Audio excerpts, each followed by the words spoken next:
কুণাল ঘোষের পোস্টে রাজনৈতিক মহলের জল্পনা। সন্দীপ ঘোষকে তড়িঘড়ি ন্যাশনাল মেডিকেল কলেজের অধ্যক্ষ করা ঠিক হয়নি। মানুষের মনে সন্দেহের বাতাবরণ তো তৈরি হয়েছে। প্রতিক্রিয়া তৃণমূল নেতা কুণাল ঘোষের। সেদিন রাতে যদিও অকুস্থল সেমিনার হল অক্ষত, কিন্তু স্থানীয় প্রশাসনের কোন নির্বোধ ওইখানে গিয়ে পিডব্লিউডি কে কাজ করতে দেয়? মানে কেন, কিসের জন্য, কেন দেবে? তার সঙ্গে তথ্য প্রমাণ লোপাটের কোনো সম্পর্ক নেই, কিন্তু অকারণ আমরা বিরোধীদের এটা দিয়ে প্রচার করার সুযোগ দিলাম। এটা সম্পূর্ণ ভুল সিদ্ধান্ত হয়েছে। যে অকুস্থল সেমিনার রুম সেটি অটুট আছে, তদন্তে কোনো ক্ষতি হচ্ছে না, কিন্তু তার পাশে বা সেই ফ্লোরে বা তার একটু দূরে ওই দিনই ভাঙচুর করতে যাওয়ার কি দরকার ছিল? ফলে এই ধরনের ভুল ত্রুটিগুলো মানুষ একটু নেতিবাচকভাবে নিয়েছেন। অর্থাৎ সেমিনার রুমের পাশের রুম নিয়ে যেটা বারবার সমালোচনা হচ্ছে, সংস্কার নিয়ে, তা নিয়েও প্রশ্ন তুললেন কুণাল ঘোষ, যে নির্বোধের মতো সিদ্ধান্ত, এটাও বললেন কুণাল ঘোষ।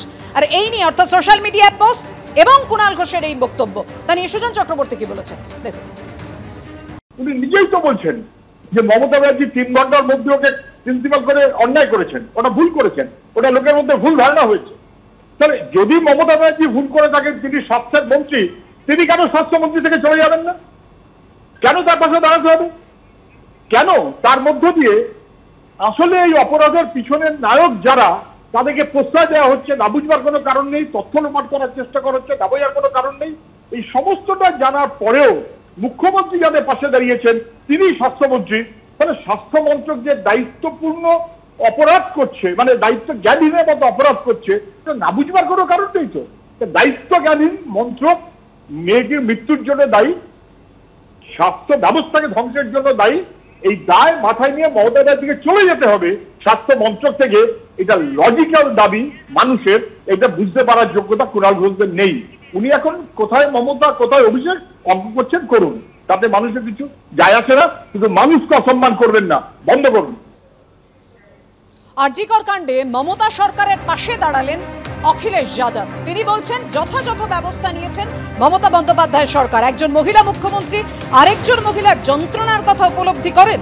বিজেপি রাজনৈতিক ফায়দা নেওয়ার চেষ্টা করছে, এটা বন্ধ করুন। মমতা বন্দ্যোপাধ্যায় সরকারের পাশে দাঁড়িয়ে অখিলেশ যাদব কি বলেছেন দেখুন। ममता बनर्जी जी खुद महिला हैं और एक महिला का दुख दर्द वो समझती हैं। उन्होंने कार्रवाई की है और जो उनकी डिमांड्स थी सीबीआई या अन्य संस्था से जांच कराने का, वो भी फैसला सरकार ने लिया है। लेकिन इसके साथ साथ भारतीय जनता पार्टी के लोगों को राजनीति नहीं करनी चाहिए।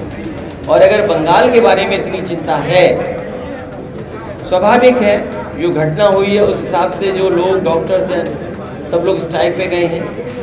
लेकिन बीजेपी को घटनाओं से राजनीतिक लाभ नहीं लेना चाहिए, किसी भी घटना से राजनीतिक लाभ नहीं लेना चाहिए बीजेपी को।